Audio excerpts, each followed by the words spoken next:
Yeah, it's about 12 hours before that storm's gonna hit. And, pretty calm. It's right about 50 degrees out there now. We got a little bit of a wind.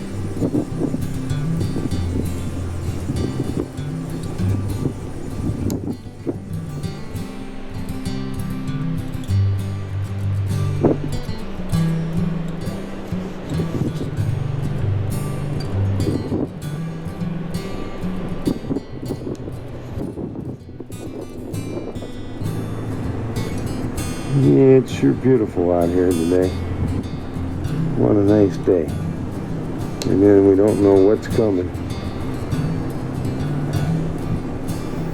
Well, we got a winter storm headed our way. So we're just kind of going around checking things out, seeing what it looks like out here. It might hit us, it might not. We hope it don't. So remember, like, share, comment, and subscribe.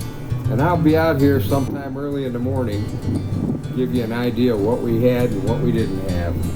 It might be a 2-day storm, so we'll be out here.